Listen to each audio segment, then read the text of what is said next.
Hey everyone, so I finally done and complete. So if you watch my previous video just recently, the other day driving down the freeway, tick tick tick tick tick, I'm like, you gotta be kidding me, right? Because rewind it for a minute, about 3 months ago I replaced the passenger side, found two bad rockers, and destroyed one of the camshafts. And I went ahead, replaced all the rockers, all the lifters, brand new camshaft. Put everything back together, everything was good, right? And like I said, fast forward it, the other day, driving down the freeway, go past a semi, driver's side, tick, tick, tick, tick, tick. I'm like, you gotta be kidding me, right? Cracked her open, found 3 bad rockers, and destroyed the camshaft. So we got the parts. I put all brand new 12 rockers, 12 lifters, and new camshaft. Put everything back together. And while we were there, because if everyone knows about spark plugs and the coil packs on these, the 3 coil packs are on the driver's side under the upper intake. So while we were there, we went ahead and replaced that. So I'm gonna go ahead and start her up for you guys so you can hear real quick. The little noise that you're gonna hear is from the bell tensioner. That's a different video. I'm tired of that. I swapped that part out like 3 times. Like, seriously, I keep getting bad parts. So with that said, let me turn this around and I'll start her up. Okay, let me do this.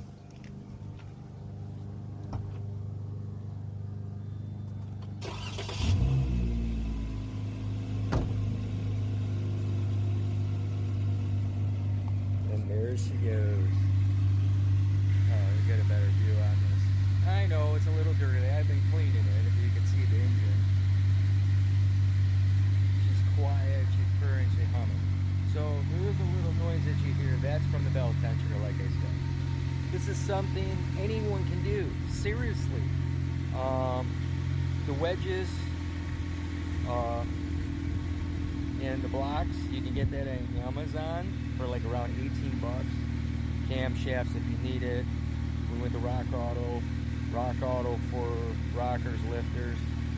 We went with melling, all the rockers, all the lifters.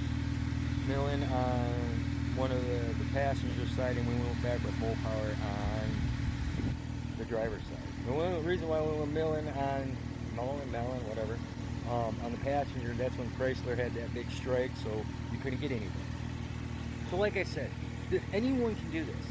A little bit of patience, a little bit of time, couple tools, you'll be remarkable in the things that you can do.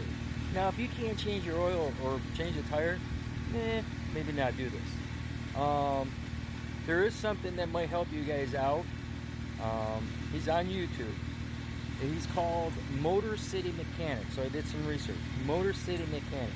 He does have videos, everything that pertains to the 3.6 Pentastar's. Okay, he works at like a dealership or something, and he's got detailed videos. So if this is something you don't know what you want to tackle, check his videos out, step by step. He tell you how to take a light bulb out the right way. So go check him out. I don't know him. I ain't gonna give you a link. Motor City Mechanic. But like I said, I think he's got links on there for the tools. I just knew we would need it, right? So other than that, she's working. I got some other repairs we're going to be doing in the future. I'll show you guys that way. I don't know if I wanted to videotape what I was doing. There was a lot of swearing, and I think a hammer got tossed out in the woods back here somewhere. But with that said, hopefully you liked the video. Everyone have a good day.